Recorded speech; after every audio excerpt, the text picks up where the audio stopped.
האם ואיך מערכת המשפט בעצם פוגעת בכלכלה הישראלית? אני חושב שמערכת המשפט לוקה בכמה רובדים שגורמים לפגיעה קשה בכלכלה הישראלית. בחלק מהרובדים האחריות שלהם היא מלאה, בחלק מהרובדים האחריות שלהם היא חלקית. בואו נתחיל באיפה שהאחריות שלהם היא מלאה. הם באופן סיסטמטי מפרשים את חוקי התחרות וחוקי הגנת הצרכן באופן שמרוקן אותם מתוכן, בניגוד למקובל בדין האירופי, בניגוד לחוק, ולמעשה מנציחים את השלטון של עסקים גדולים, של בנקים, של מונופולים, של יבואנים בלעדיים במשק, על גבו של הצרכן הישראלי. עכשיו, אני יודע שיש אנשים שרואים את העולם בצורה מאוד דיכוטומית. אם הם מזהים את מערכת המשפט כחלק מהמחנה שלהם, הם לא מוכנים לשמוע שום דבר על כך. ומהצד השני, אם מישהו רואה את מערכת המשפט כחלק מהמחנה השני, הם יאמינו לכל השמצה עליהם. אני לא רואה את הדברים כך. אני מנסה לראות את המערכות בצורה אובייקטיבית, ומעבר לכך שהליקויים האלה אפיינו כלכלות מונופוליסטיות, ובהם ארצות הברית בסוף המאה הקודמת, סוף המאה ה-19 ותחילת המאה ה-20.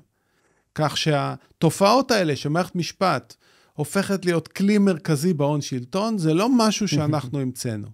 אבל אנחנו מאחרים לטפל בכך. אבל מעבר לזה, אנחנו חייבים לשבור את האוליגרכיה של ההון שלטון ששולטת בנו. אנחנו חייבים לשחרר את העלויות הנוספות האלה של יוקר המחיה, כי העלויות האלה, שים לב, ואני עשיתי חישוב אגב, זה לפחות 250 מיליארד שקל בשנה. אני אחזור על החישוב, נדמה לי שגם דיברנו עליו באחד מהפודקאסטים הקודמים. עם ישראל מוציא כל שנה 1,000 מיליארד שקלים, מדירות ועד תחתונים. מכיוון שהמחירים הממוצעים בישראל 35% יותר יקרים מהמערב, תחלק את המיליארד ב-135%, ואתה תגלה שההפרש בין מה שהיית אמור לשלם לבין מה שאתה משלם הוא 250 מיליארד שקל. עכשיו שים לב, זה כסף שכבר הרווחת. כבר עבדנו בשבילו, הרווחנו אותו. ובמקום שהכסף הזה יעבוד בשבילנו, כלומר, יבנה צבא יותר גדול, מערכת בריאות יותר גדולה, מערכת רווחה יותר גדולה, מערכת משפט יותר גדולה ומתפקדת, אז הכסף הזה נגנב מאיתנו. כדי לפרק את בעיית יוקר המחיה, גם בתי המשפט צריכים להיכנס למערכה ולשנות גישה. מעניין בטירוף. אוקיי, אז כמה דברים ברשותך. קודם כל, אגב, אני אספר לך משהו. כן. נתניהו קרא לי לשיחה. לפני המלחמה. וזה בדיוק מה שאמרתי לו. הוא אמר לי, בדיוק מה שאתה אמרת, זה מעניין. נו ו? אני מבין. אנחנו פה עוסקים בהעברת מידע יותר מלבצע פעולות, אז מעניין זה מספיק בשבילנו. אבל הנה אני מבטיח לך. כן. אחת הפעולות הראשונות שעשה כשר אוצר, לחוקק מחדש את החוק שבית המשפט העליון רוקן מתוכן, ואני התאמת עם בית המשפט העליון.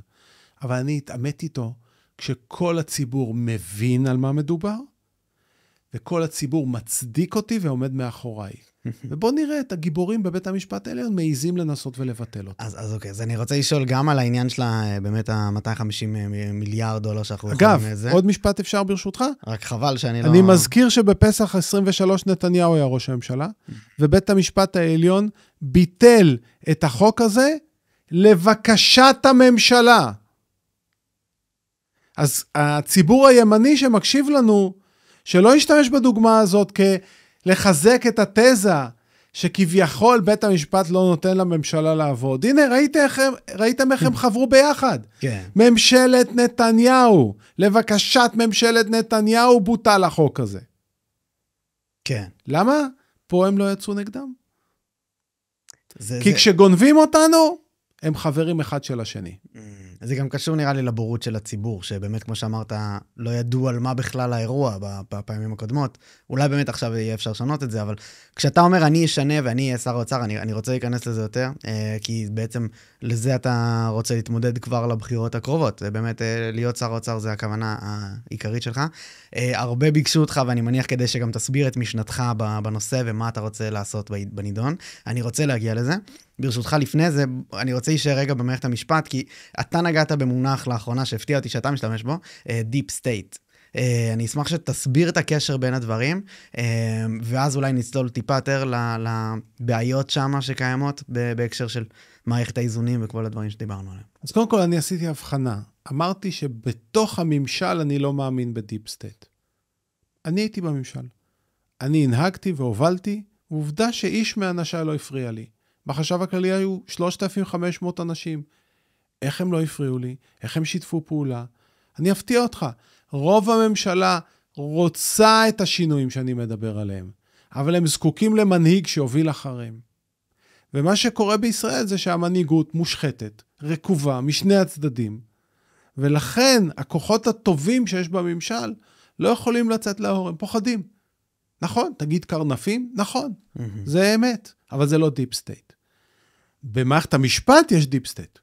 הם מפרשים את החוקים, היכן שבא להם, איך שבא להם. תסביר רגע מה זה אומר רק ששם יש דיפ סטייט בעצם. מה המונח הזה אומר לכל מי שלא מכיר לגמרי את המונח הזה אפילו? בוא ניקח עכשיו לדוגמה את הפרשה של הפצ"רית. לגמרי.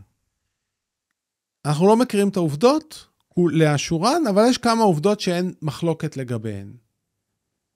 היא הגישה באמצעות היועצת המשפטית לממשלה, עמדה לבג"ץ, שהייתה חקירה, והיא מוצתה,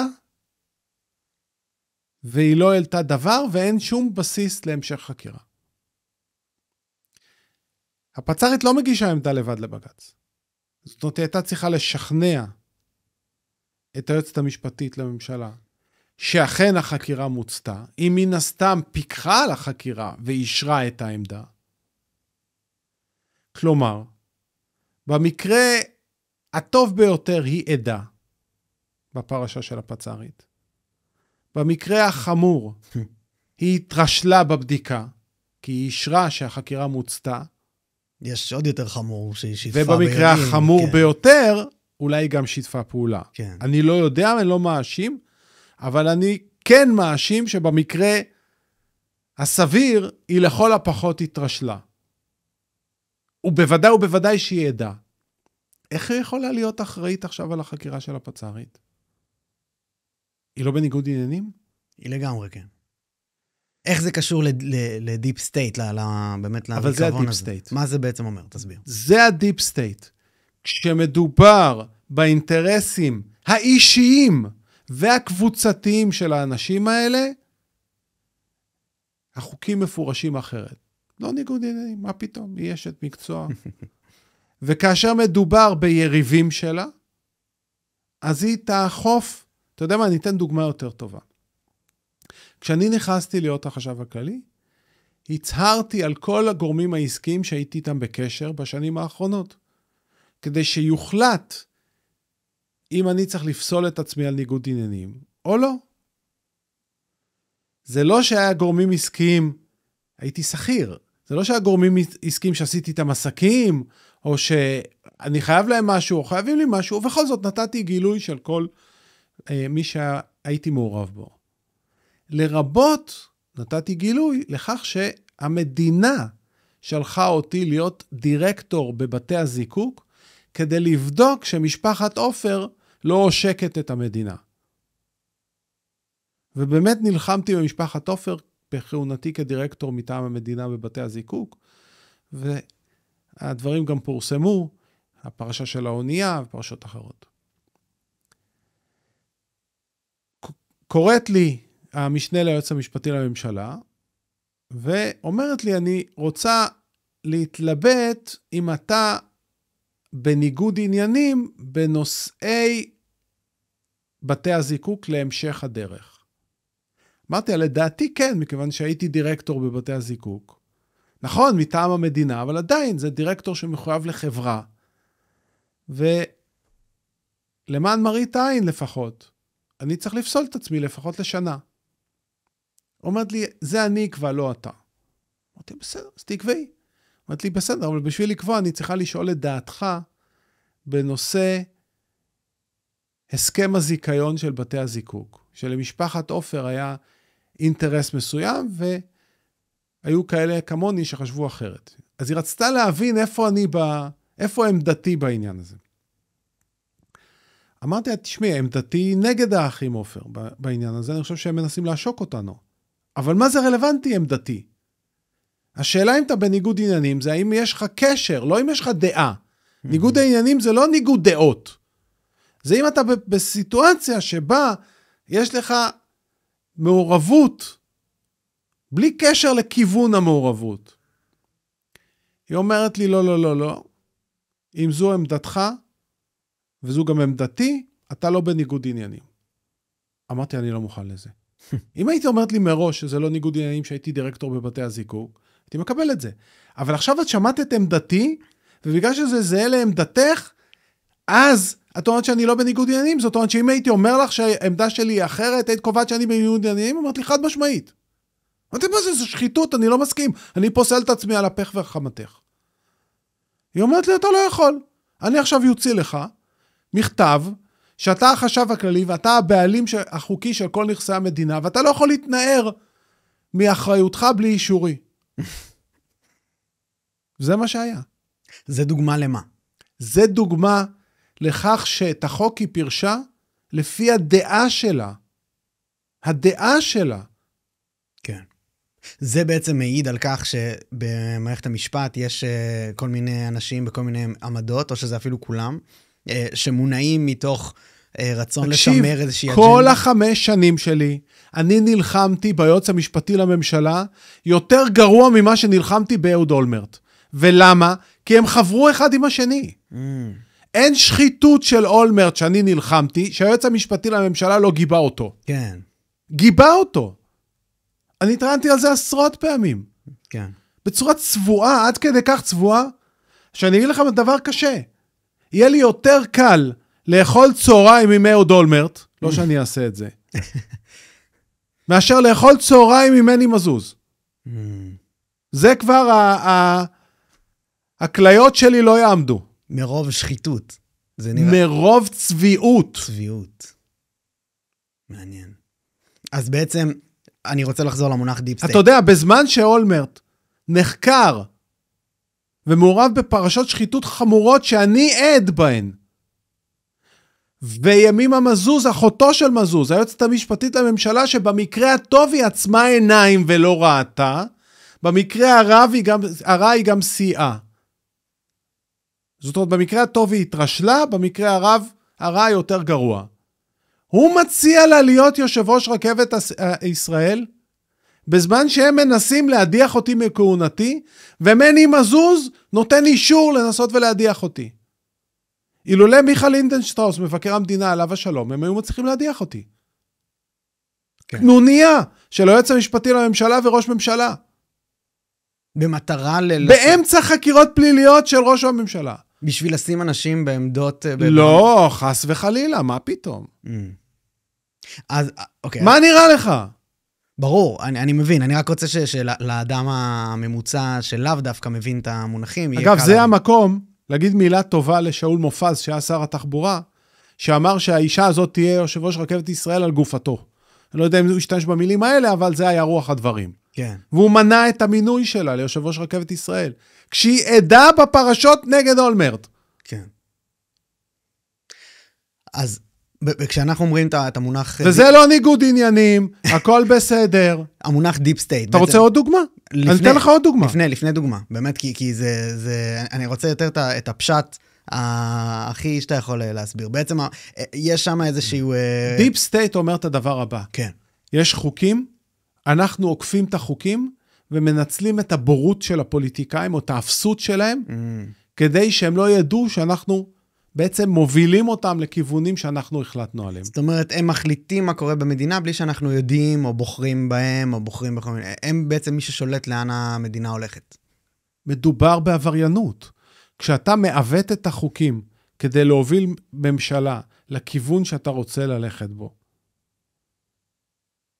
זו פגיעה הכי חמורה באושיות הדמוקרטיה. כן. אבל אל תתבלבל. הקרבות האלה בין מה מותר ומה אסור, זה לא הקרבות בשבילנו. זה רק מי יותר חזק, מי יחלק יותר לחברים שלו. אלה רוצים לחלק לחברים שלהם. הצד השני יש לו חברים שרוצה לחלק, והם רבים על גבינו. אנחנו האוכל בדיוק. במסיבה הזו. הם לא, כמו שנתתי לך את הדוגמה של החוק, שהם חברו ביחד. החוק מאירופה שאוסר על מונופולים לגבות מחירים מופרזים. מה יותר הגיוני מזה? כן. מה יותר הגיוני מזה? חוק מאירופה, חוק תחרותי צרכני נורא חשוב. הם חברו יחד לבטל אותו, פה הם לא רבו. איפה הם רבים?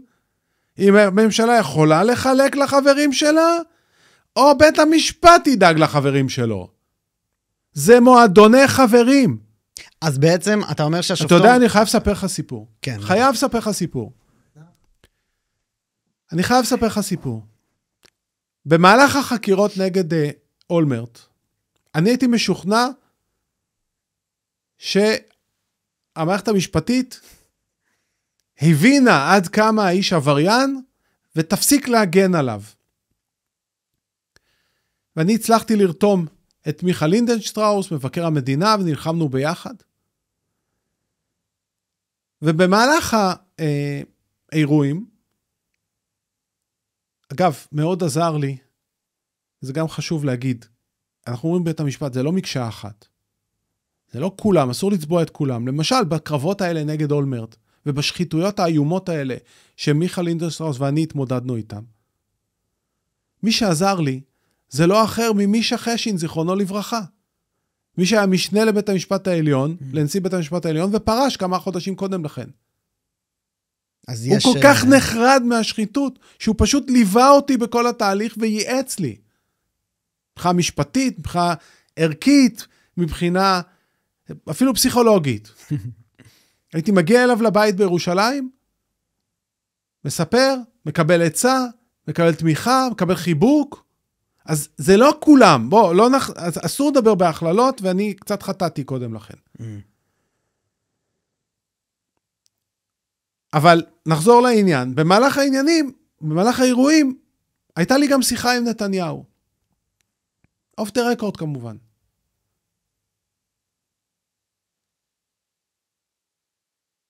השיחה נבעה מכך ששנתיים קודם לכן נתניהו התפטר. אוגוסט 2005 הוא התפטר מתפקידו כשר האוצר, ואני זוכר שבאותו בוקר הוא התקשר אליי ב7:30 בבוקר, ואמר לי שהוא הולך להודיע הודעה לתקשורת בעוד כמה שעות, והוא לא רוצה שאני אשמע אותה בתקשורת, והוא מבקש שאני אגיע אליו בהקדם. הוא רוצה לספר לי את זה בארבע עיניים. אמרתי, אוקיי, אתה לא רוצה להגיד לי בטלפון? אמר לי, לא, אני מעדיף בארבע עיניים. טוב, ב9, 8:45 הגעתי למשרד, נכנסתי אליו ישר, ואמר לי, תשמע, אני הולך להתפטר, אני יודע על זה אחרי ישיבת הממשלה, זאת אומרת בסביבות 1, אז אני סומך עליך שאתה לא תוציא את זה. אמרתי, אבל ביבי, למה אתה מתפטר? אנחנו באמצע עבודה, יש לנו פה עוד המון שינויים שאנחנו צריכים לעשות. הוא אומר לי, אני לא יכול לעשות את ההתנתקות. אני אומנם הצבעתי בעד, אחר כך התחרטתי, אני חושב שזו טעות איומה. צריך לעצור את זה, זה טעות איומה. אני לא יכול לעשות את זה על מצפוני. אמרתי, בסדר, אז תגיד את זה, אבל אתה באמצע הרפורמה האדירה. לא, לא. זה החלטתי, זה לא יעזור, חבל על הזמן. אני רציתי לספר לך, כי לא רציתי לשמוע בתקשורת, ורציתי לבקש ממך סליחה. אמרתי לו, ביבי, אתה רוצה לבקש ממני סליחה? על מה יש לך לבקש ממני סליחה? הוא אומר לי, תקשיב, שרון הולך למנות את אולמרט במקומי, אולמרט הוא מושחת, אתה לא מתכופף, הם ישברו אותך. אמרתי, טוב, אם אני אשבר או לא אשבר, זה עוד אנחנו נראה. נחיה ונראה. אני לא הולך לוותר לאף מושחת. וזה מה שהיה. לא ויתרתי וניצחתי גם, ואולמרט הגיע לכלא. אבל במהלך האירועים, במהלך החקירות, כבר שמחתי שאנחנו מנצחים, לא הבנתי שזה ייקח עוד הרבה זמן. וסיפרתי את זה לנתניהו, בשיחה בארבע עיניים. והוא אמר לי, ירון, אתה טועה. כל הכבוד לך שנלחמת, ואני מקווה שתנצח, אבל אתה טועה. יש פה שתי מאפיות. המאפיה של אולמרט, והמאפיה של היועץ המשפטי לממשלה ומערכת המשפטית.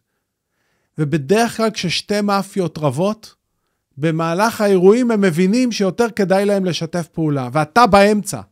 הם ינסו לרמוס אותך, הם ישמיצו אותך, הם ינסו לפטר אותך, הם יאיימו עליך. אתה הולך להירמס על ידי שתי המאפיות. ומה שהוא אמר גם צדק. את רוב החקירות הם ניסו לשבש. חלק מהחקירות הם סגרו בלי לחקור בכלל. הזיה מוחלטת איך היועץ המשפטי לממשלה הגן על אולמרט. זה בסוף כל כך יצא החוצה, ומיכה ואני עשינו עבודה כל כך טובה בתקשורת, בתנועה לאיכות השלטון, בתנועת אומץ, בכנסת. עשינו עבודה כל כך טובה שיצרנו גל שבסוף גם שבר את המערכת המשפטית ולא השאיר לה ברירה. אבל אל תטעה, זה חצי נס שהצלחנו. המאפיות האלה משתפות פעולה על גבינו. והציבור צריך מנהיגות ישרה, חזקה, אמיצה, שתוביל את הפקידות הממשלתית אחריו, ואז אתה תגלה שאני יודע ועדה לעשות פה שינוי, ושינוי לדורות. אז אוקיי, אז אני רוצה להיכנס לזה, כי אני אישית סקפטי בנוגע לאיך אפשר מתוך הממשלה לעשות שינוי שיגע בכלל בבית משפט העליון. תבוא איתי, ותראה בעיניים. אני נדון על זה, אבל אני אשמח. תהיה איך אומרים את זה אפילו, אני לא יודע. הפודקיסט הרשמי של שר האוצר.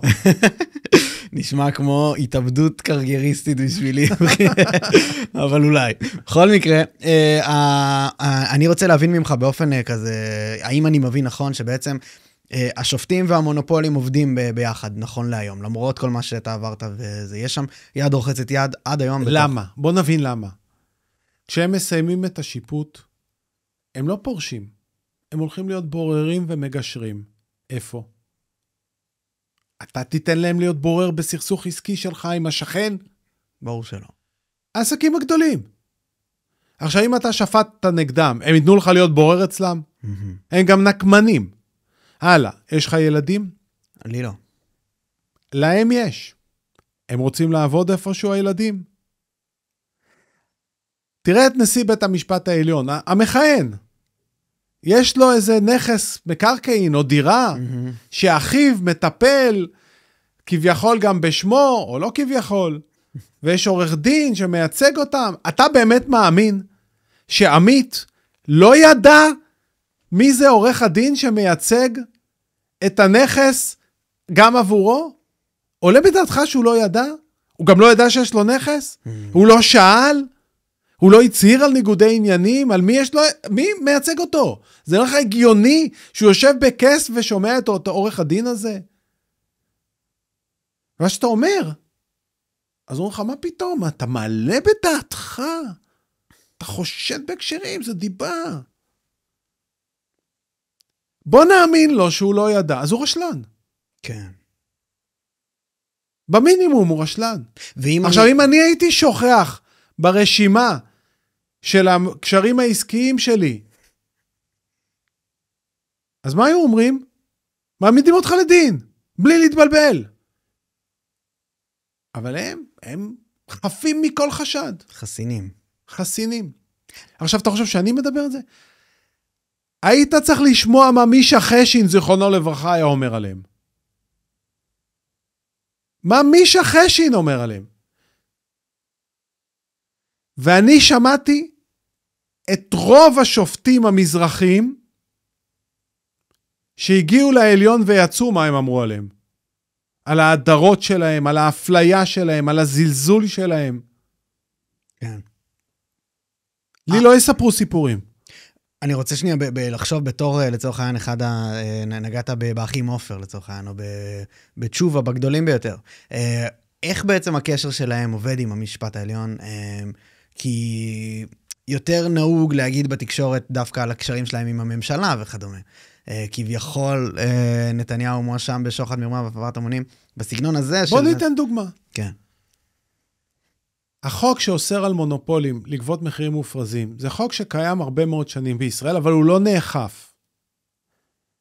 כדי לאכוף אותו, אתה צריך לקחת מונופול, לבדוק כמה הון הוא השקיע בייצור מוצר מסוים, כמה הוא הרוויח על המוצר המסוים, כדי לראות אם התשואה על ההון הפעיל חורגת מהנורמה שנקבעה בפסיקה האירופית. עכשיו, אם אתה תיקח דוח כספי של מונופול, אתה תראה את הרווחיות ואת ההון של כל המוצרים יחד. ולכן אין לך כאדם מן השורה יכולת לדעת אם המונופול מפריז במחיר או לא. גם אם אתה רואה שהרווחיות שלו מטורפת, יכול להיות שזה נובע ממוצר אחד, ולא ממוצרים אחרים, והחוק מדבר על פר מוצר. אז לך אין דרך לאכוף. למי יש דרך לאכוף? לרשות התחרות, כי כל הנתונים לפניה, ובסמכותה גם לדרוש נתונים נוספים, לחקור, להיכנס למערכות הכספיות שלהם. כמובן גם לרשות המיסים יש את החומרים. אבל הם לא אכפו את החוק, אף פעם. כשפנית אליהם, היו אומרים, לא, אנחנו בדקנו, אין אף מונופול שעם רווחים מופרזים, אף אחד. רק אנחנו המדינה הכי יקרה במערב, אף מונופול, יש פה 100 מונופולים, לא מצאתם אחד. בקיצור, אני וכמה חברים, אמרנו, אנחנו חייבים לפצח את זה. בוא נמצא מונופול אחד, מוצר אחד. נתבע תביעה ייצוגית בשם הציבור, נממן את זה מכיסנו, זה עלה לי המון כסף, דרך אגב. מה זה המון, אם אפשר לשאול? מאות אלפי שקלים. מאות אלפי שקלים, כן. בוא, יותר זול מלהקים את המפלגה הכלכלית, אבל... כן. אבל רציתי להבקיע שער, מה זאת אומרת? להוכיח בבית משפט, שבעצם רשות התחרות מכרה אותנו. למוטט את בית הקלפים הזה שהם יצרו. בדיוק. לחשוף את הבלוף. את הבלוף. עכשיו שים לב, זה לא עניין אותי אם זה מונופול א' או מונופול ב', אם זה מוצר א' או מוצר ב'. כל מה שעניין אותי זה להוכיח שיש פה רווחיות מטורפת על מוצר של מונופול, שהנתונים היו אצל רשות התחרות והיא עצמה עיניים. וקיוויתי שזה יבייש אותם בפני הציבור, וייצר, יסלול את הדרך לתביעות ייצוגיות נוספות. עכשיו, אחרי שנתיים של עבודה מאוד קשה, הצלחנו לשים ידיים על מספר מוצרים. אני וחבריי. גבינה לבנה, שמנת מתוקה, קוטג' וקוקה קולה. חילקנו את העבודה. אני מימנתי את התביעה על השמנת והגבינה לבנה. חברים שלי מימנו את התביעה על קוטג' ואחרים מימנו את התביעה על קוקה קולה. אגב, התביעה שלי הייתה הראשונה, נדמה לי.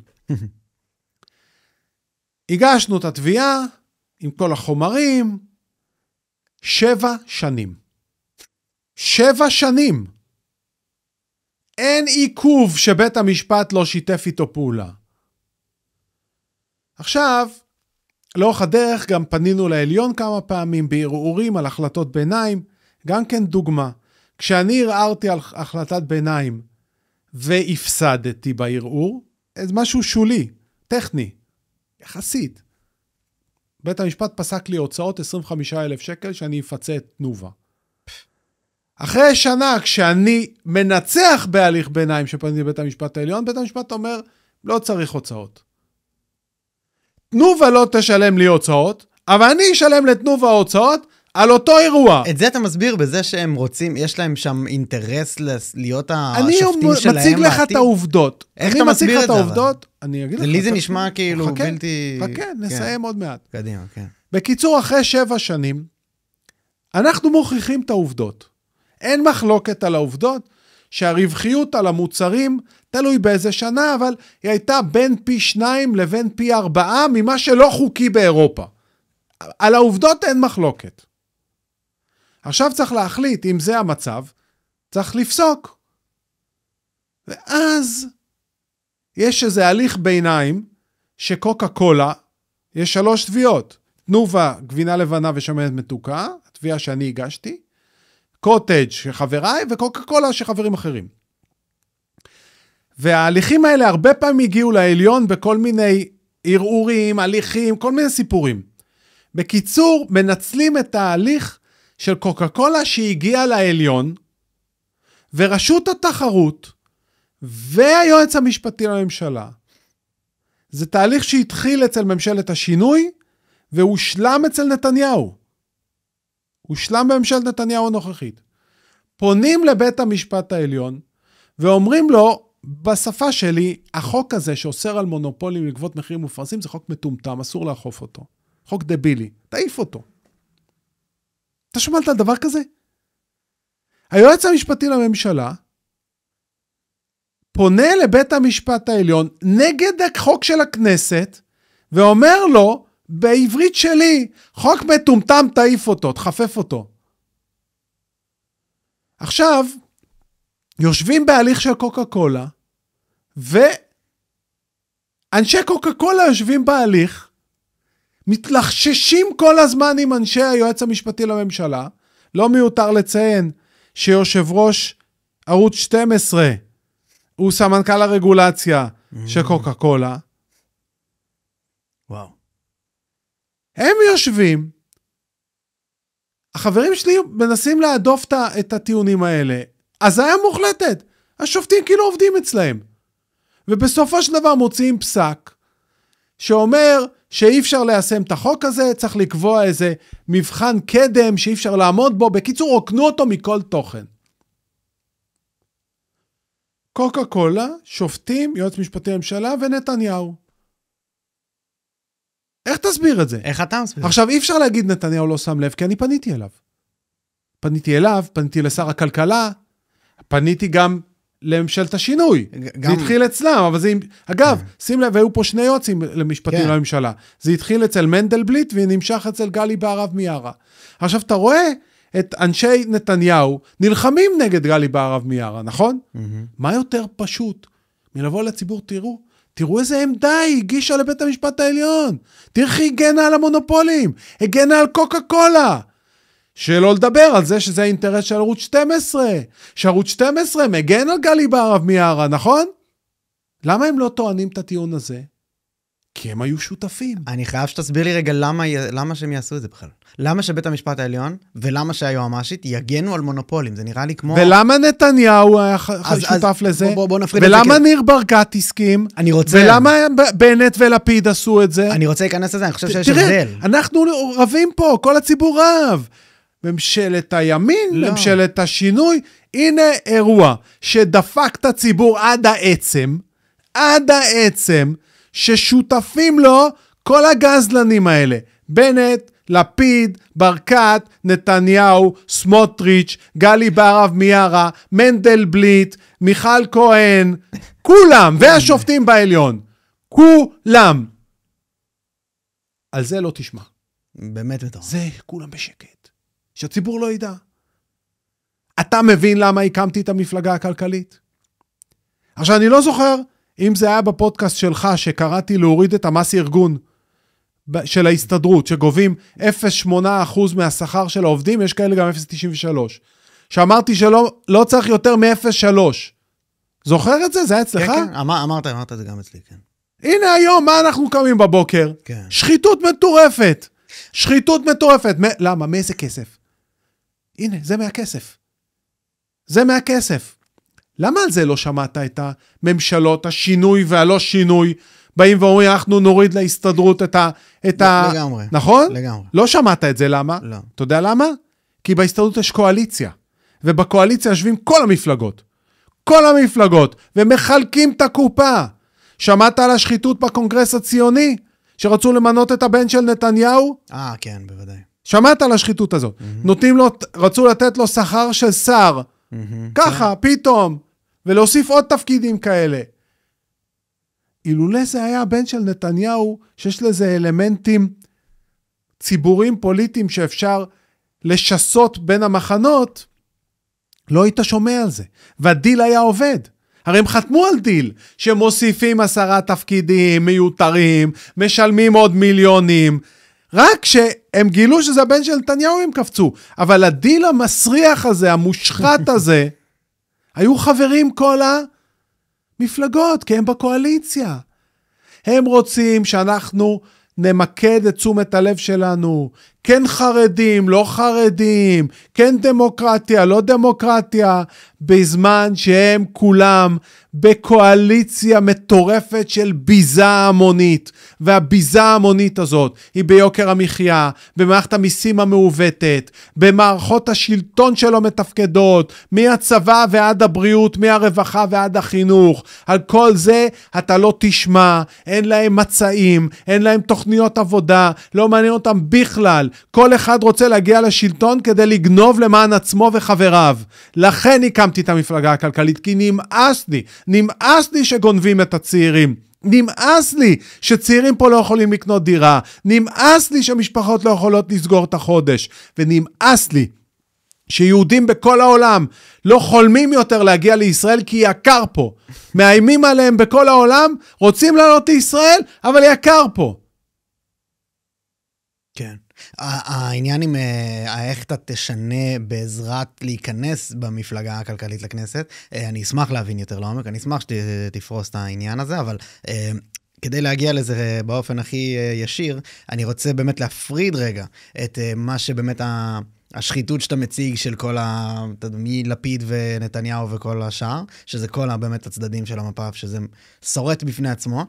אני חושב שיש הבדל, אני חושב אותי מפתיע לשמוע שבכלל יש להם איזושהי השפעה, כי לי זה נראה לי שאין להם שם סתם. זה מה שהם רוצים שתחשוב. שאין להם השפעה בכלל? נתניהו ואני היינו באוצר, אחרי 3 חודשים לא הכירו את המדינה. כן. איך זה שאנחנו הצלחנו? מה אתה חושב? לא פנו לבית המשפט נגדנו? פנו, נלחמנו. אני לא אגיד לך שניצחנו ב100% מהקרבות. אבל הם לפחות ב90%. אבל למה מלכתחילה יש קרבות? אתה מבין? זה מה שאני רוצה עוד שנייה להבין. כי זה מדינה של גנבים, מה לא הבנת? אני באמת מנסה להבין. איך זה הגיוני שמערכת המשפט מונעת מהתביעה נגד מונופולים, מה שאתם עשיתם עם החברים, לעשות שזה ייקח 7 שנים ושזה בפועל לא ישנה את המצב. מה האינטרס שלהם? באמת בפועל ברמה של מערכת המשפט והיועצים המשפטיים השונים שהיו בתפקיד. יש משפט באנגלית נורא יפה, the proof is in the pudding. תגיד לי מי נהנה, ואני אגיד לך מה קרה.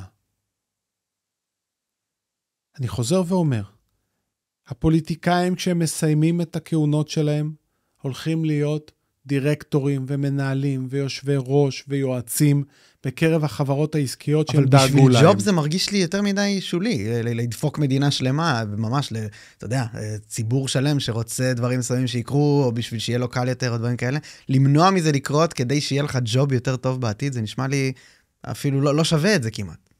או שאני נאיבי. אני חושב שאני עשיתי טעות, ואני התחלתי ברכיב היותר רחוק. עוד לפני שהם מגיעים לסוף הקריירה. הם צריכים להיבחר, נכון?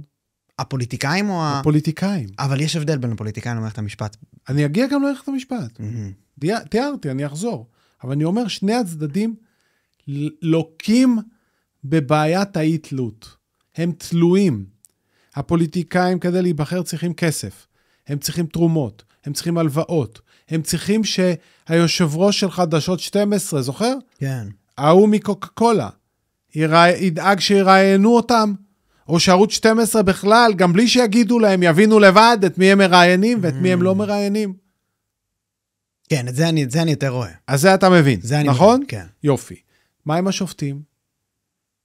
הם לא צריכים עבודה כשהם מסיימים. הילדים שלהם לא צריכים עבודה. אין להם בני דודים, אין להם אחים. מאיזה מיליה הם גדלו? כמה מהשופטים העליונים אתה חושב גדלו איפה שאתה ואני גדלנו? אתה יודע, הרגע הכי קשה שהיה לי במשרד האוצר, זה לא היה איומים על חיי, סליחה. הרגע הכי קשה זה שאימו על אשתי והילדים. וואו. זה באמת כאילו משהו שקשה... זה היה באוצר בזמנו? בוודאי באוצר. אז, אגב, כשמאיימים על חייך, אתה פוחד בדיוק 10 דקות. אחרי 10, אנחנו גברים מדחיקים, קצת אולי בנאיביות. אבל כשמאיימים על אשתך, אתה לא יכול להירגע. זה קצת מוזר. אתה יודע מתי הייתי רגוע? בשישי שבת שהייתה לידי, הייתי רגוע. כאילו אני לא יודע מה. הייתה לידי, הייתי רגוע. כן. הייתי יוצא מהבית ביום ראשון בבוקר, בחרדה לא פוסקת. נכון, היה שומר ראש איתה, היה שומר ראש נוסף עם הילדים הקטנים. אבל אתה לא יכול להירגע. וואו. אבל לא על זה רציתי לספר. הרגע השני הכי קשה, היה שהזמינו אותי לטקס הפרידה של מנכ"ל משרד האוצר, איש אמונו של אהוד אולמרט. הוא הלך לעולמו, אז אני לא אזכיר את שמו, כי אין לי שום דבר טוב להגיד עליו. הוא סייע לאולמרט בהרבה מאוד מהדברים שאני נלחמתי. בוא נגיד את זה בצורה הכי עדינה שאני יכול להגיד. ואמרתי, אני לא מגיע לטקס הזה. והחבר'ה שלי אמרו לי, תשמע, אם אתה לא מגיע, איך אנחנו נגיע? וזה לא מכובד שאנשי החשב הכללי לא הגיעו לטקס פרידה של מנכ"ל האוצר. בוא, תתגבר על עצמך. הגעתי. הוא נתן נאום, ובסיומו הוא אמר משפט שפשוט עמדו לי דמעות בעיניים. הוא אמר לי, לא לי, הוא אמר לכולם, אני הגעתי לפה עם לא מעט חברים, ואני יוצא מפה עם הרבה יותר חברים. עכשיו, היה לי מושג די טוב איך הוא עשה את החברים החדשים.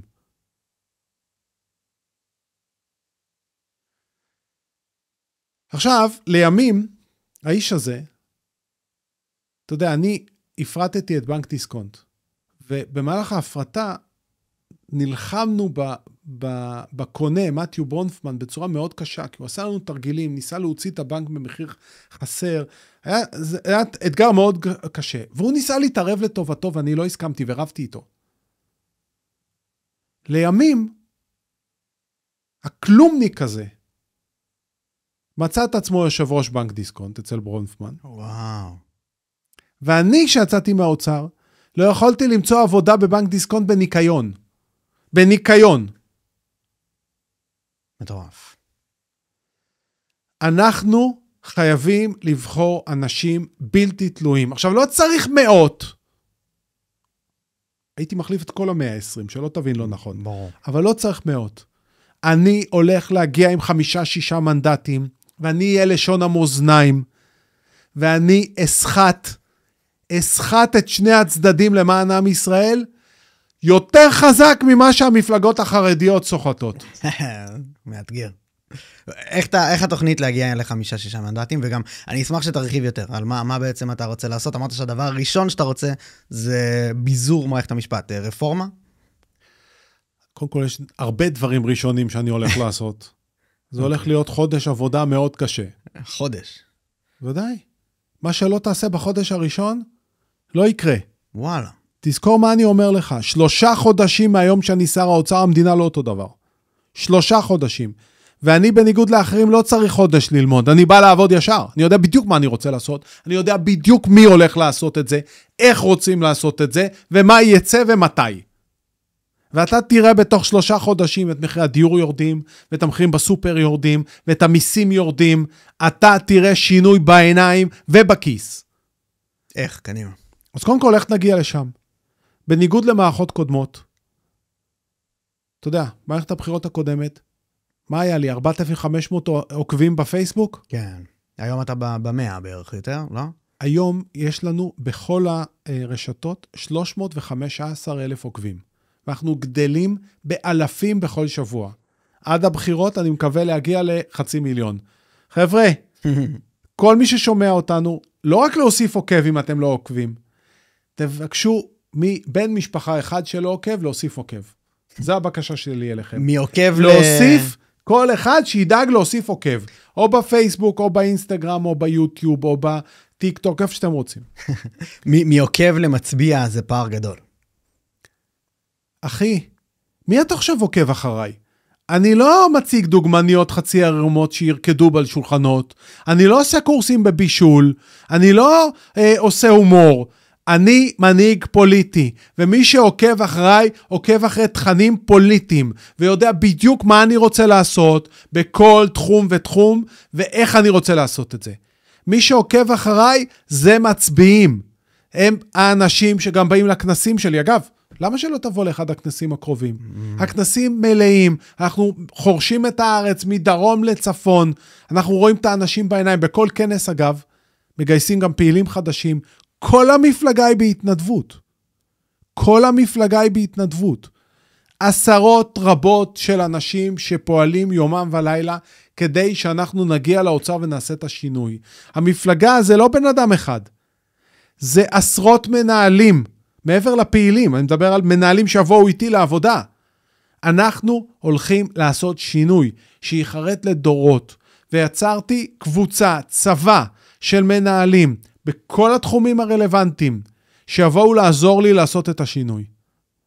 ועם 315,000, אני מקווה שנגיע במהרה גם ל500,000, אנחנו כבר לא זקוקים לערוץ 12 או ל-13, שכן יעשו טובה וראיינו אותנו או לא. לא זקוקים להם. בעבר הם חסמו אותי, רוב הציבור בכלל לא ידע שאני מתמודד. בעבר הם ניהלו קמפיינים, הוא לא עובר, הוא כן עובר, אתה יודע. לפני הפסקת האש, כשהכוחות... הנוכחית? כן, כשהכוחות התרכזו לכניסה לעיר עזה, התקשר אליי מ"פ בגבעתי. זה היה גבעתי? כן, נדמה לי. התקשר אליי מ"פ בגבעתי, אומר לי, תקשיב, כל הפלוגה מדברים עליך, כולם רוצים להצביע עליך, רק אני פוחד. אמרתי לו, למה אתה פוחד? ממה אתה פוחד? הוא אומר לי, אני פוחד שלא תעבור, כי אני לא רואה אותך בסקרים. אמרתי לו, תשמע. קודם כל, מי הם חברות הסקרים? בדיוק, כן. מה הם עובדות? ממה הם מתפרנסות? בשוטף, הרי בחירות יש פעם ב4 שנים. ממה הם מתפרנסות בשוטף? מלעשות סקרים עבור תנובה וקוקה קולה והבנקים, כל אלה שאני הולך להתחרות בהם, ולנצח אותם, ולכסח אותם, ולהוריד להם את המחירים, משלמות לחברות הסקרים. אז נראה לך הגיוני שהם יכללו אותי בסקרים שלהם? הלקוחות יכעסו. ברשותך, היה טראמפ התארח אצל ג'ו רוגן, אחד הפודקאסטים הכי ויראליים בהיסטוריה, 60 מיליון צפיות כרגע, משהו כזה. שהוא אמר שם, בין היתר, זה היה אולי מה שחרץ את הגורל של לאן הבחירות הלכו, זה היה ממש כמה שבועות לפני, והוא אמר שהשנה הוא החליט לא לקנות את הסקר, וכמה לה כן קונה, ובגלל זה רואים שזה 50-50. הוא אמר, זה 500,000 דולר, אתה קונה סקר בערוץ כזה, בערוץ כזה או אחר, כן? על פי מכון הסקרים או משהו של ארצות הברית, ואני מאז נכנסתי לפה לחקור איך זה עובד גם כן, ומאוד לא ברור בעצם מי מממן סקרים, ומאיפה, מאוד מסתורי כל התהליך הזה, ואותי לא מפתיע בכלל שאתה לא מופיע בסקרים. אתה יודע, יש לנו עשרות עדויות, של פעילים שחברות סקרים התקשרו אליהם במסגרת של סקר, ובסקר אני לא נכלל. כן. וכשהם אמרו, אבל אנחנו מצביעים למפלגה הכלכלית, אמרו להם, אי אפשר. אבל זה שזה לא בסקר לא אומר שהחשש של המ"פ הזה לא מוצדק. נכון. להצביע והכל... לכן אמרתי לו, א', כן. תחשוב בהיגיון מי עושה את הסקרים. וזה שקול לכך שאתה עכשיו תצפה באל-ג'זירה, ואתה תגלה שאל-ג'זירה עשו סקר, שלפי הסקר, אם אתה וחבריך לפלוגה תיכנסו לעיר עזה, חס וחלילה גם תפסידו, בקרב. אז מה אתה תגיד לחברים שלך לפלוגה? חבר'ה, אני ראיתי סקר באל-ג'זירה, לפי הסקר אנחנו מפסידים, אני נשאר באוהל, תיכנסו, תודיעו לי, אם עברתם, אני בא. אני עושה מהפכה, אמרתי לו, ומהפכה עושים אנשים אמיצים שאומרים, אחריי. לא מסתכלים לאן הרוח נושבת, ובטח רוח שנושבת או לא נושבת לפי סקר של אל-ג'זירה, או מישהו שמקבל כסף מאחד הבנקים. זה לא עובד ככה. אני צריך אנשים אמיצים כדי לעשות שינוי, ואנשים אמיצים אומרים אחריי. זוכרים מה ביקשתי? להוסיף עוקב, לבקש מאחד מבני המשפחה, לא עוקב, תוסיף גם אתה עוקב, כדי שנגיע לכמה שיותר אנשים. אנחנו, אין לנו את ערוצי התקשורת שיאפשרו לנו במה לכל עם ישראל. אין לנו ערוצי תקשורת שיציגו את ההישגים המדהימים שהיו לי באוצר. אין לנו ערוצי תקשורת שיראו את העוולות שאנחנו מציגים. לכן הדרך היחידה שלנו להגיע לציבור זה דרך הרשתות. אבל ב5 השנים האחרונות אנחנו עבדנו קשה. זה לא סתם הגענו ל-315,000 עוקבים. אתה יודע כמה זה קשה להגיע לעוקבים. בלי כסף, בלי קידום ממומן, בלי פרסום, מפה לאוזן. ולכן אני אומר לך,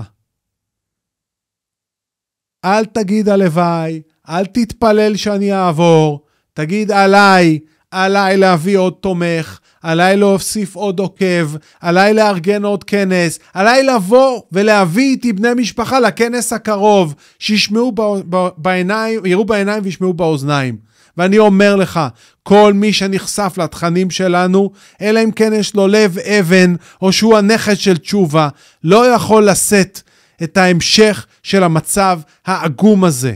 לא יכול לשאת. אני רואה ילדים שהכריחו את ההורים שלהם לבוא לכנסים שלנו, אתה יודע? כי הם אומרים, חבר'ה, צריך לעשות פה שינוי. והצעירים מבינים את זה, והצעירים איתי. כן, יש פה עניין שאתה בעצם אנטי-ממסדי, בגלל שאתה תוקף את בעצם הממסדים, גם מוסדות השלטון, אבל גם התקשורת והדברים, המקומות באמת עם הכי הרבה כוח אולי במדינה, אתה מבקר אותם, ולכן לדעתי יש לך פה זווית שאו מייצרת המון התנגדות, או שיכולה לייצר דווקא תמיכה. ואני רוצה לשאול אותך על עוד גורמים אנטי-ממסדיים כאלה. אני מרגיש שאני חייב, לפני שאנחנו עוד ניכנס עוד פנימה לתוך מה שאתה תעשה, זה על מי אתה, עם מי אתה מוכן לדון, על השבט וכאלה. בלי קשר למי שהיום קיים, יש כמה שזועקים ברשתות את השמות שלכם ביחד, שזה פייגלין, וינטר, אנשים באמת בסגנון הזה, שגם כן משמיעים קולות אנטי-ממסדיים, וכל הזמן אומרים שביחד אתם תוכלו לעשות משהו יותר גדול. והאם זה דברים שאתה חושב בכלל במונחים האלה, או שלא? אז קודם כל, אני אנסה לעשות חיבורים. אבל, עם כל הערכה שיש לי למשה פייגלין, ואני מעריך אותו ומכבד אותו על עמדותיו, יש תהום די משמעותית שנמצאת ביני ובינו. אני אומנם ימני בדעותיי, אבל הוא הרבה יותר קיצוני ממני. אני רוצה ללכד את העם, לחבר, אני רוצה לחתור לממשלת אחדות רחבה ציונית, ואני מאמין שאני גם אהיה הדבק של ממשלה כזו. ומעבר לכך, אני לא מוכן להיכנס למשחק של כן ביבי, לא ביבי. אני לא נמצא בכיס של אף אחד. אם אני אומר לך שאני אשב רק עם ביבי, אחרי הבחירות הוא יסחט אותי, ולא יסכים לתת לי להיות שר האוצר, כי יגיד, אתה התחייבת, אתה בכיס שלי. ואם אני אלך לצד השני, אז הם יעשו את אותו דבר. אני לא נמצא בכיס של אף אחד. אני הולך להיות לשון המאזניים, ואני הולך לסחוט לעם ישראל, למען עם ישראל, את שני הצדדים יותר חזק ממה שהמפלגות החרדיות סחטו, כדי להוריד את יוקר המחיה, כדי להקטין את השחיתות, כדי לשפר את השירותים החברתיים, כדי להוריד את מחירי הדיור, כדי להוריד את המיסים, כדי להחזיר לעם ישראל את כל הכסף שגנבו ממנו. כן. אז רגע, אז פייגלין אני מבין, ואני מקבל גם, זה נכון, זה הגיוני. אני לא יודע אם כזה תאום גדול יש ביניכם, אבל אני מבין את מה שאתה מדבר עליו, אבל מה בנוגע למפלגות הקיימות? יש כאלה שאתה לא מוכן לשבת איתם, יש כאלה שאתה היית מעדיף. אני אהיה מוכן לשבת רק עם מפלגה ציונית. מעבר לזה אני לא ארחיב. כן, אני מבין. זה כן אולי שולל בתוכו גם ערביות, אבל גם חרדים מסוימים, וזה בעצם... אתה יכול לשאול אותי מה זה ציוני בעיניי. כן. ואני אגיד לך שמי שלא משרת בצבא וקורא להשתמטות הוא לא ציוני. כן. אני בספק אם הוא יהודי. השאלה אם אפשר להקים ככה באמת ממשלה. ממשלה רחבה? בוודאי שאפשר. איך תראה לי אז את הממשלה שאתה חושב שאפשר להקים? ממשלה רחבה משני הצדדים. מנתניהו עד ללפיד, כי יש התחייבויות אצל שניהם לא לשבת עם השני. אני לא פוסל אף אחד. אני פוסל רק ממשלה שאני לא אהיה בשר האוצר. ואתה באמת אומר 5-6 מנדטים אתה צופה או מקווה, וזה באמת באזור ה-300,000, נכון? אנשים אולי טיפה יותר. לא, הרבה פחות. למה? זה לא 60, באזור ה-50 ממש? באזור ה-40,000, 45,000 לכל מנדט. אנחנו ב-25, ב-250. כן. לא בשמיים בכלל. לא בשמיים. אז מה באמת יהיו המהלכים? הדברים שאתה הכי רוצה לשנות, ואתה אומר בחודש הראשון. בוא נדבר רגע, למשל, על תחום הרכב. אתה יודע, אני לא רוצה לדבר בגדול, כי התוכניות שלי מלאות במאות של פעולות. אז אני רוצה שאנשים גם יבינו ויקחו דוגמאות מהחיים. בואו נדבר על תחום הרכב. כשאתה הולך היום לקנות רכב, יש לך 7-8 יבואנים ששולטים על כ-20 יצרנים בינלאומיים. למשל, היבואן של מזדה הוא גם היבואן של פורד. ואז במקום לתחר בין 20 מתחרים, אתה מתחר במעשה רק בין 7. ריכוזיות. יתר על כן, הם גם השתלטו על היצרנים הסינים שהמחירים שלהם יותר נמוכים. וככה הם יכולים למנוע ירידת מחירים יותר משמעותית. תאר לך שהיצרנים הסינים היו ביבוא נפרד, אצל יבואנים אחרים. התחרות הייתה הרבה יותר עוצמתית. מה שאני הולך לעשות זה דבר מאוד פשוט. אתה יבואן של אחת היצרניות הגדולות, ביבוא שלה, נניח פורד, אתה יותר מ-40% מפורד, אתה פורד, אתה לא יכול לייבא את מזדה. אתה חייב תהיה לפצל, כמו שעם הבנקים, פיצלנו מהם את קרנות הפנסיה, אותו דבר, אתה יבואן של פורד, אתה לא יבואן של מזדה. תוך יומיים, במקום 7 מתחרים, יש לך 20. עכשיו, מי שיקבל את הרישיון של מזדה מתוך היבואן של פורד, הוא יקבל את זה, הוא ירצה למכור, נכון? איך הוא ימכור? יוריד את המחירים. אבל זה באמת נתת דוגמה מאוד נקודתית, זה ככה עובד, לפצל את הריכוזיות של השוק, זה יהיה בדרך באמת שוק-שוק, תעשייה. קודם כל, לכל שוק יש מחלה ויש לי תרופה. נתתי את... זה באמת בנפרד כאילו? כן, כן. אתה רוצה לדבר על שוק אחר? בוא נדבר על שוק הגבינות ומוצרי החלב, או שוק המזון בכלל. שם אני הולך לעשות כמה דברים. אחד, ביטול כל המכסים, ללא יוצא מן הכלל. לא חלק, לא לזמן קצוב, לא ל6 חודשים, כל המכסים, כל מכסות היבוא, כל מי שרוצה לייבא משהו שנמכר באירופה, שייבא. הלאה. לאסור יבואנים בלעדיים, להיות ריכוזיים, כמו שאמרנו ברכב, לאסור על מונופול בייצור המקומי, כמו תנובה, כמו שטראוס, דרך אגב, רק אני אגיד במילה למאזינים, מי שזה מעניין אותו, הפרק שלך במגש הכסף מראה את זה באופן באמת מטלטל. נכון, כן. למופת, ממליץ, דרך כן. אגב, הפרק הזה. ממש, אני... אגב, מי שרואה את הסדרה הזאת, גם יכול לראות עוד פרק, את הפרק של גיא רולניק. גיא רולניק, כן, הנחתי שתגיד. והיום אפשר לראות כמה הוא היה הזוי. כן. מה הוא דיבר שם? להקטין את הצבא. אתה מבין? אחרי שכבר הורידו שליש מהצבא, הוא מדבר על להקטין את הצבא. איזה הזיה מוחלטת. בסדר, זה מארצות עיתון הארץ לא מכה על חטא. זהו, כן. לא מכה על חטא. לא, הוא גם לא יושב בישראל, הוא גר, לפי מה שאני יודע, הוא גר בחול. לא יודע. אז כן, יש פה עניין של מרחוק דברים נראים אחרת. בכל מקרה, כן. אם אתה אוסם, אתה מייצר פה פסטה, אתה מונופול על פסטה, נראה לך הגיוני שתייבא גם פסטה ותשתלט על היבוא של פסטה? אז מי שמונופול בייצור המקומי, בכלל לא ניתן לו לעסוק ביבוא, כדי שתהיה תחרות. לי זה נשמע, אבל כמו בעיה שורשית יותר מאשר כל שוק בנפרד. אין מנוס. זה כמו ביצה של יתושים, יתוש. באמת? רק לא עם צריך כל לייבש את הכבוד הביצה? למתחרים שלי בזירה הפוליטית. אני היחיד שמכיר את כל היתושים בשמות הפרטיים שלהם, יודע מה שיטת העקיצה שלהם, ויש לי את המחבט להוריד להם את הראש. אבל יש למערכת המשפט את כל הכלים למנוע ממך לעשות את זה. בוא נפתיע אותך.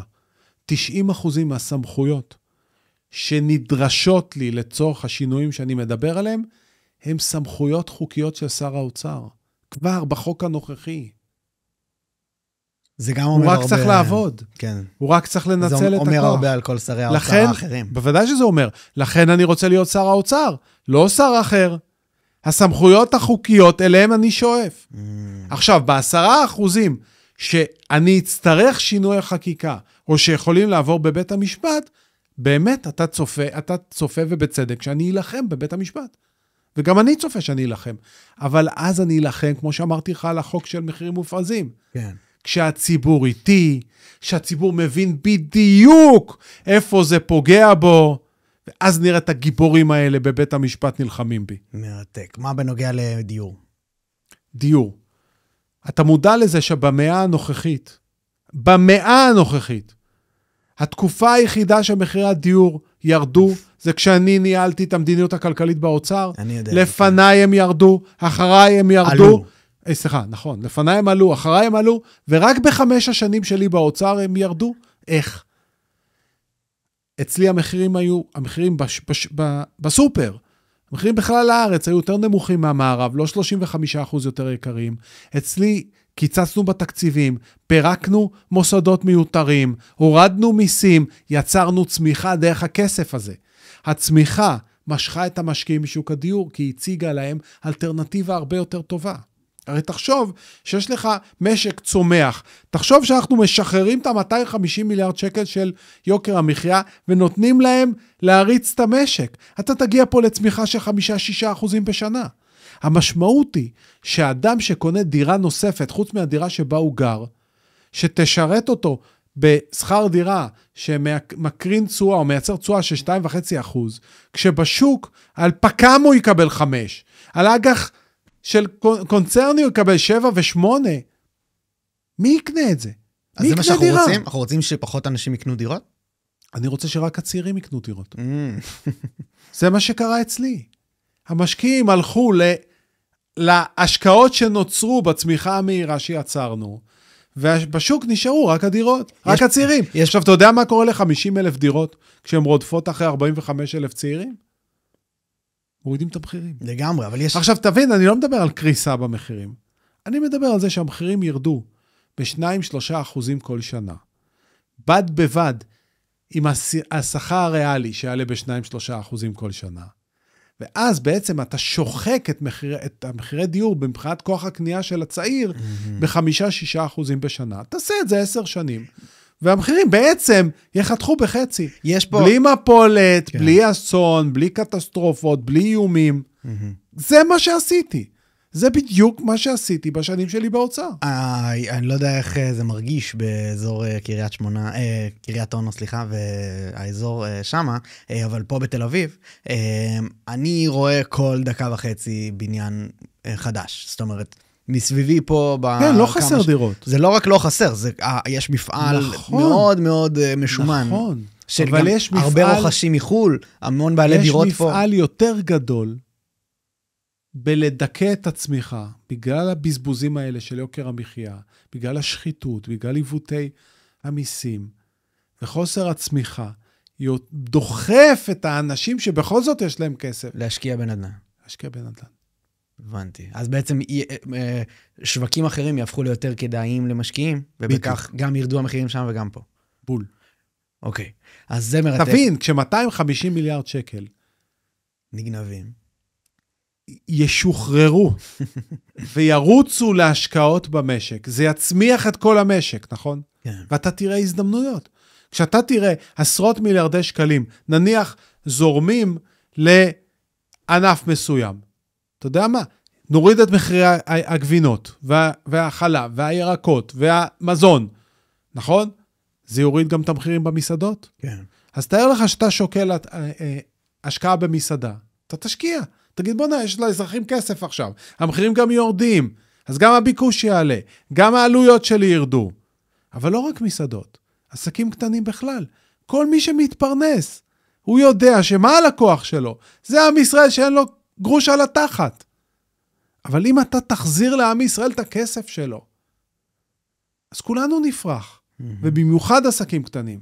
מה בנוגע זה כזה קפיצה, אך היא לדעתי באה באופן ישיר, זה עניין המלחמה והנזק הכלכלי שלה והמצב שאנחנו נמצאים בו כרגע בעקבות המלחמה.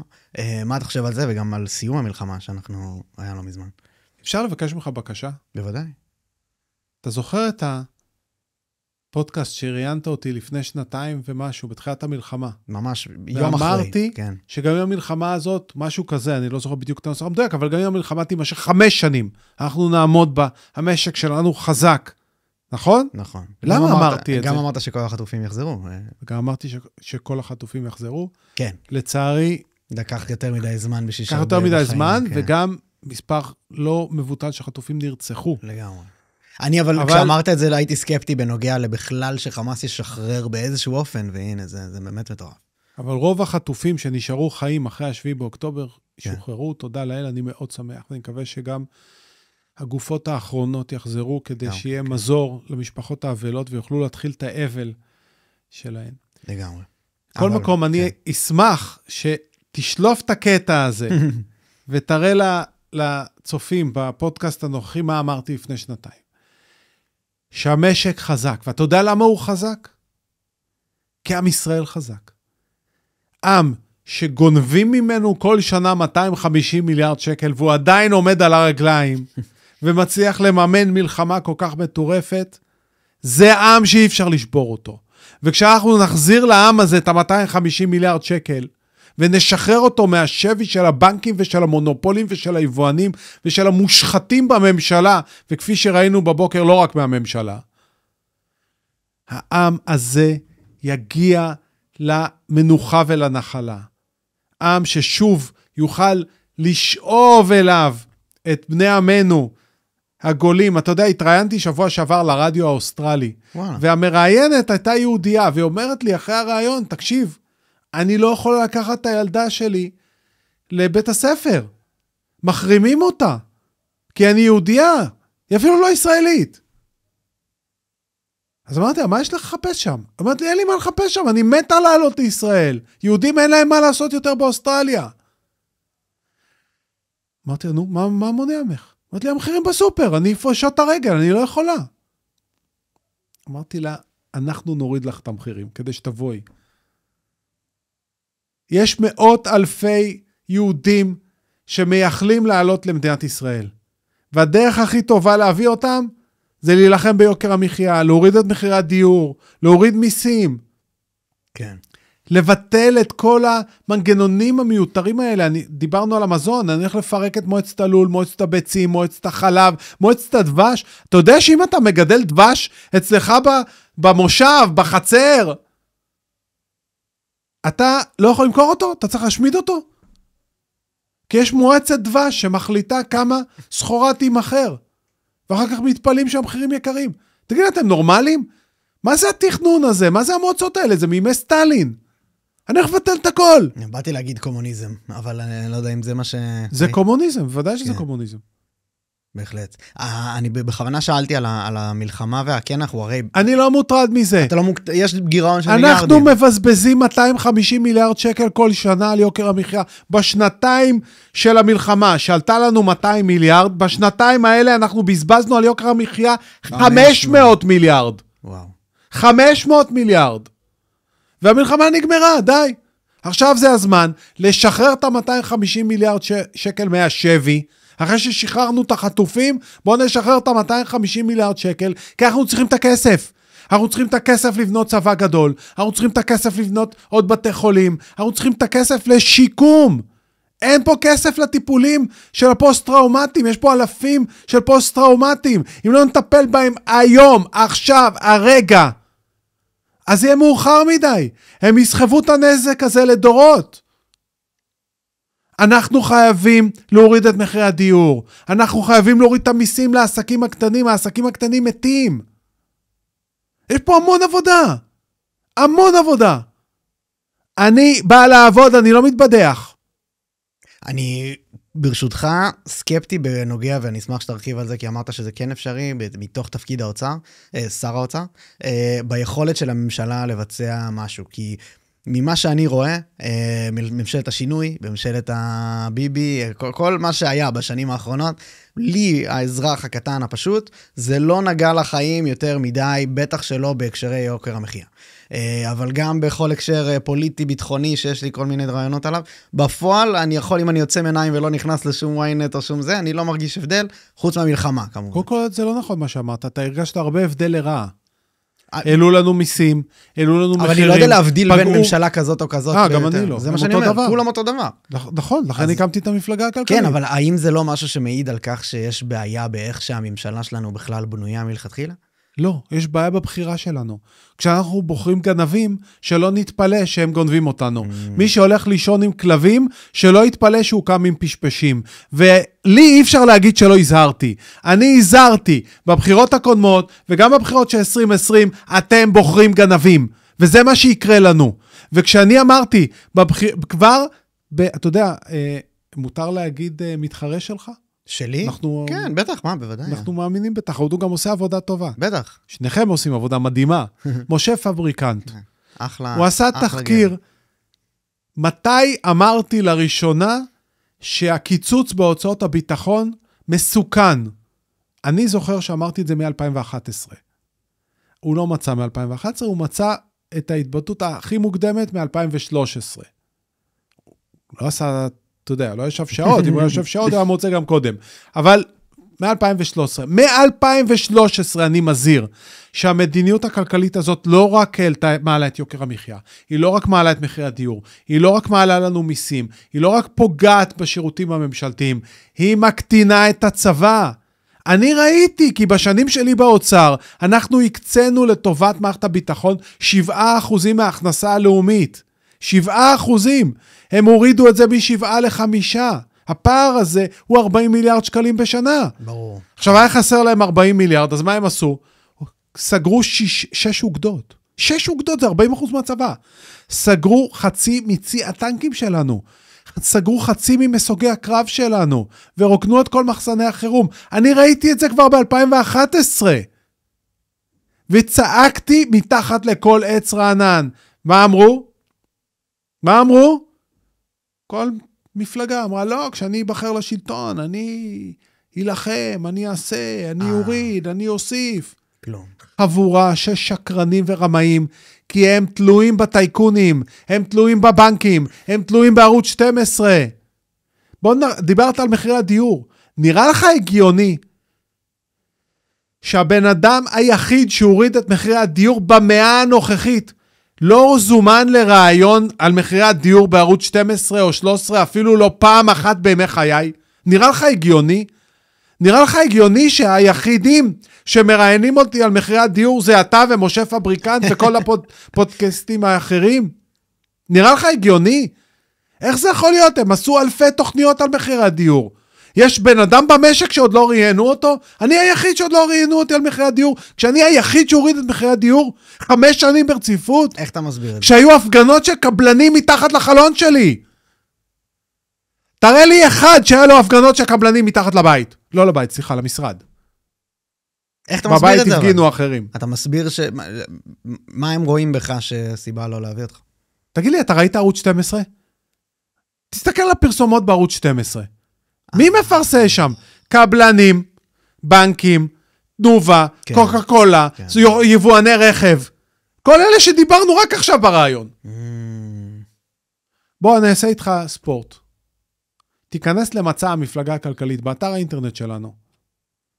תעבור על הרשימה של מי אני הולך לטפל. אחר כך תראה שעה של פרסומות של ערוץ 12. אם תמצא בפרסומות אחד שאני לא הולך לטפל בו, תגיד לי. בהחלט. ואחר כך אתה מתפלא למה הם לא מראיינים אותי? אתה יודע שהם מחרימים אותי באופן רשמי? זה כל כך רשמי שהאורחים ומראיינים בערוץ 12 יודעים את זה. תשאל את ברקו איזה מלחמות הוא היה צריך כדי שיזמינו אותי לראיון אצלו. וגם אז שיבשו את הרעיון וערכו אותו ומחקו חלקים ממה שאמרתי. תשאל את ברקו. תשאל את אברי גלעד אם יהיה לו אומץ להגיד את זה. בלי בושה. בהחלט מטורף. בלי בושה. וזה לא פרבדה. זה כאילו ערוץ תקשורת שכפוף לחוק. אני רוצה להכניס פה עוד משתנה ברשותך, שזה עניין האופן בחירת האנשים מתבצעת באופן סקטוריאלי. זאת אומרת, חרדים יצביעו חרדים, אני לא יודע ממי אתה לוקח קולות. אתה יודע שיש המון צעירים חרדים שמצביעים לנו? באמת? מלא.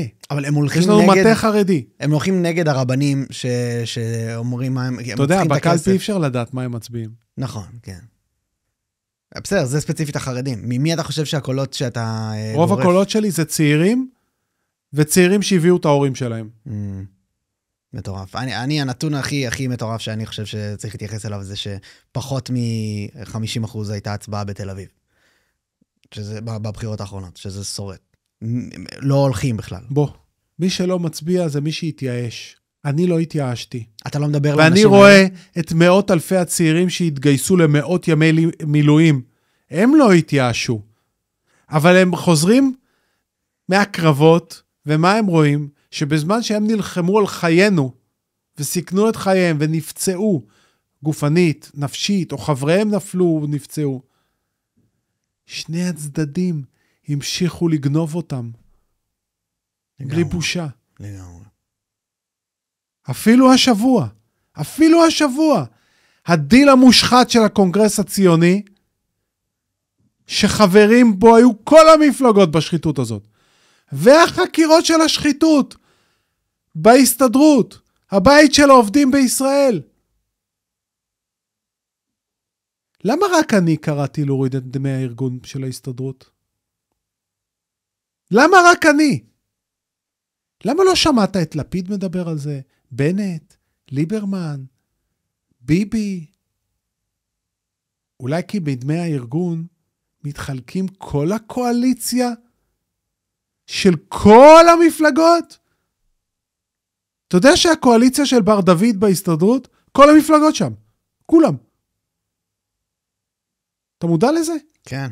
כנ"ל בקק"ל, כנ"ל בהסתדרות הציונית. כל המוסדות האלה. אני הולך לעשות סדר. אני הולך להכפיף את ההסתדרות לביקורת מבקר המדינה. נגמר החגיגה. אני הולך להוריד להם את דמי ארגון. אני הולך לשלוח את מבקר המדינה עם צבא של חוקרים, שיבדקו כל שקל מה הם עשו שם לאורך השנים. כל שקל. כן. אני רוצה ברשותך, אנחנו כבר... אגב, כן. אולי לא הובהר. להוריד את דמי הארגון, זאת אומרת, להעלות את השכר נטו של העובדים. זה המשמעות. כן, אני מבין. הדבר שאני רוצה עוד שנתייחס אליו, זה בתוך המצע שלך שנגעת בו. מה בעצם אתם, הכיוון הביטחוני, איך אתם רואים בכלל את התמונה? אמרתי, אני ימני בעמדותיי. תרחיב את זה בבקשה. אבל אני לא בכיס של אף אחד. אני הולך להיות לשון המאזניים, ואני הולך לסחוט את שני הגושים לשתי מטרות. אחת, לתת לי את המפתחות לאוצר, כי שר האוצר הוא ראש ממשלת פנים, ואני הולך להגיע עם צבא של מנהלים, לנהל את הבריאות ואת הרווחה ואת הכלכלה ואת התחבורה ואת התשתיות ואת איכות הסביבה. מהאוצר אתה שולט בכל, אל תתבלבל. והדבר השני, לחתור לממשלה רחבה, ציונית רחבה, כי יש פה משימה קדושה ללכד את העם מהשסע, מהפיצול, מהשנאה הפנימית שאני רואה בה סכנה יותר גדולה מהחמאס. וואלה. אני הולך להוביל את המדינה הזאת לכיוון אחר. וברור שהממשלה רחבה היא תהיה מחויבת לשמירה על ביטחון ישראל. אני נגד יהיה להחזרת שטחים, וכל החלומות האלה וההזיות האלה. כשהפלסטינים יתגיירו, תדברו איתי עוד הפעם. עד אז אתה רואה שרוב הפלסטינים, גם היום, בעד הטבח של 7 באוקטובר, לא למדו כלום. ואנחנו צריכים להחזיק אותם חזק. חזק. ואנחנו צריכים לשלוט בכל נקודה ונקודה, ולהיות ביכולת להגיע ולהיכנס בכוח לכל נקודה ונקודה. אסור להרפות. אסור להרפות. אויבינו מבינים רק כוח. אסור לשגות באשליות. זה ההסתכלות הביטחונית למעשה? כן. כן. יש אחרת? אני אולי ברמה יותר פרקטית של באמת שליטה בשטחים, כניסה למבצעים, דברים בסגנון הזה. מה... בוא, תקשיב. הניסיון הביטחוני שלי יותר גבוה מהניסיון הביטחוני של רוב חברי הקבינט. אנשים לא מכירים את הרקע שלי. שומעים גם שאני מדבר בעיקר על כלכלה וחברה. אבל יש לי רקע ביטחוני. אני מכיר את הנושאים המדיניים והביטחוניים והמבצעים יותר טוב ברוב חברי הקבינט. אני אומר לך, אני מאמין בכלכלה חזקה ובמדינה חזקה ובביטחון לאומי, אבל בלי סיסמאות ובלי אגדות. לא ליברמן, אני אחסל את הנייה תוך 24 שעות בזמן שהוא סוגר אוגדות. אז האג'נדה היא באמת הרחבת צבא. חד משמעית, אני הולך לבנות את כל האוגדות עליהם מחדש. ואני היחיד גם שיודע לייצר את הכסף. אנחנו ניקח את ה-250 מיליארד שקלים האלה שגונבים את עם ישראל כל שנה, ניקח אותם חזרה מהלוע של הבנקים, מהפרצוף של המונופולים. ואני הולך לחלק את הכסף הזה מחדש לטובת הפחתות מיסים, בניית צבא גדול יותר, הרחבת מערכת הבריאות, הרחבת מערכת הרווחה, שיקום פסיכולוגי ותרפיסטי של רוב, או כל, בעזרת השם, הנפגעים מהמלחמה, גם אלה שאותרו וגם אלה שלא אותרו. שים לב, אני הכנתי את עצמי לתפקיד הזה כל חיי. אני בקיא בעולמות הרווחה, יש לי 2 תארים בפסיכולוגיה. אני בקיא בעולמות הבריאות, אני בקיא בעולמות התשתיות, אני בקיא בעולמות הכלכלה, אני בקיא בתחבורה, אני בקיא באיכות הסביבה, אני בקיא בביטחון, אני בקיא בצד המדיני. אני הכנתי את עצמי כל חיי לתפקיד הזה, ואני הולך להיות שר האוצר הכי טוב שהיה פה אי פעם. אמן ואמן. אני רוצה לסיום להתייחס למשהו שנגענו מקודם, שזה ממש ברמה מאוד פרקטית, עניין הרפורמה. האם הרפורמה המונחת כרגע, אמרת שיש בה ליקויים, האם אתה חושב שיש רפורמה אחרת שיכולה לעבור? האם אתה חושב שצריך להעביר רפורמה בחודשים הראשונים האלה של התפקיד? כן, אני חושב שאנחנו צריכים לשנות את הדרך שבה אנחנו בוחרים שופטים, כך שהבחירה תהיה באמת לפי כישורים, ולא לפי אשכנזיאדה שרואה רק את החברים שלה. סליחה על הביטוי. אני חושב שאנחנו צריכים להעמיק את הכללי ניגוד עניינים של שופטים. אני מאוד מוטרד מהדלת המסתובבת שנוצרה בשיפוט. אני חושב שאנחנו צריכים להגדיל את מספר השופטים. אני חושב שאנחנו צריכים לקבוע כללי עבודה. אני חושב שאנחנו צריכים לאפשר לבתי המשפט לפסול חוקים, אבל ברוב מיוחד, ולאפשר לכנסת ברוב מיוחד לקבוע את החוקים מחדש. אנחנו צריכים פה מערכת יחסים חדשה שבין הכנסת לבין בתי המשפט, אבל לא כזו שמעבירה את הכוח ממאפיה א' למאפיה ב', אלא מבזרת את הכוח, הופכת אותו ליותר שקופה, פחות תלויה, ועם אתיקה ואינטגריטי הרבה יותר גבוהים מהכנופיה הזו, כן. שהשתלטה על כולנו גם במשפט וגם בכנסת. אז זהו, נגעתם מקודם בזה שיש חוסר הבנה של מה היא בכלל הייתה הרפורמה, בגלל זה אולי היה קשה להעביר אותה בפועל. אתה חושב שמשהו במקום הזה יכול להשתנות? כי נראה לי הציבור לא יכול להבין, הציבור הרי צורך חדשות 12, הציבור רק ככה מקבל מידע, אז יהיה קשה לחדור לציבור הזה. כשאני אגיע להיות שר האוצר, יהיו 500,000 עוקבים ברשתות החברתיות שלי, ואני בטוח שגם אתה תזמין אותי, ואנחנו נסביר היטב לעם ישראל, והוא יבין היטב מהי הרפורמה, מה בדיוק עושים, מה המטרות. ובוא אני אגיד לך עוד דבר, כשאתה תכין את הציבור בצורה טובה, ותבוא עם ידיים נקיות, ולאחר עבודה מסודרת, ובממשלה רחבה, אתה תגלה שההתנגדות של האוליגרכיה הולכת ומצטמצמת, והרפורמה תעבור בשקט ובשלווה, וללא מלחמות מיותרות. הלוואי, אמן. אני בא לחבר ולאחד, ולהוביל אותנו בדרך שאני סולל אותה, מסביר אותה, שאנשים גם יראו בעיניים את התועלות. בלי סיסמאות, בלי אגדות, בלי לקרוא למפלגה שלי ישר, כשאלוהים יודע לאן אני הולך. אצלי what you see is what you get. לגמרי. טוב, ממש ממש תודה. ירון זליכה. תודה שהזמנת אותי. ממש תודה.